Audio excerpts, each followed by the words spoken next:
O sol começava a despontar por trás das colinas nuas de Sarepta, acariciando com sua luz suave as paredes de barro das casas modestas da vila. O vento do deserto trazia consigo o cheiro da poeira e do trigo seco, lembrando a todos que a fome ainda apertava o estômago dos homens e mulheres daquela terra castigada.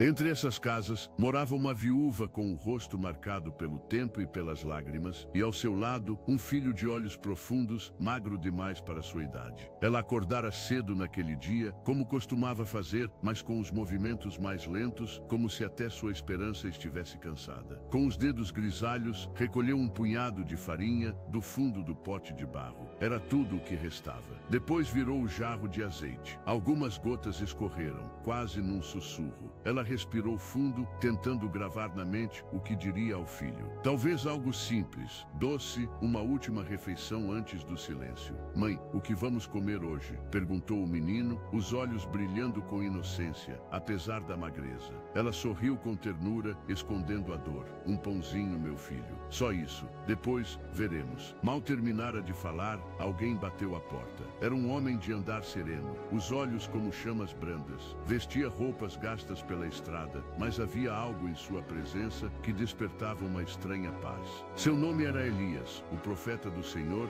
enviado àquela região seca pelo próprio Deus, num tempo de grande seca e fome. "Senhora", disse ele com voz calma, "peço-te um pouco de água e um pedaço de pão." A viúva olhou para ele, surpresa. Por um instante quase respondeu com frieza, como se ele não visse a miséria que a rodeava. Mas havia algo em sua voz que a impediu. Mesmo assim, a verdade escapou-lhe dos lábios. "Juro pelo Senhor, teu Deus, que não tenho pão nenhum. Só um punhado de farinha num pote e um restinho de azeite num jarro. Ia preparar isso para mim e para meu filho. Depois, morreremos." Houve um silêncio breve, denso como o ar seco. Elias então sorriu com uma mansidão surpreendente e disse: "Não tenhas medo. Vai e faz como disseste. Mas primeiro prepara um pequeno bolo para mim. Depois farás para ti e para teu filho. Pois assim diz o Senhor: a farinha do pote não se acabará, e o azeite do jarro não secará, até o dia em que o Senhor enviar chuva sobre a terra." Por um momento o coração da viúva debateu-se dentro do peito.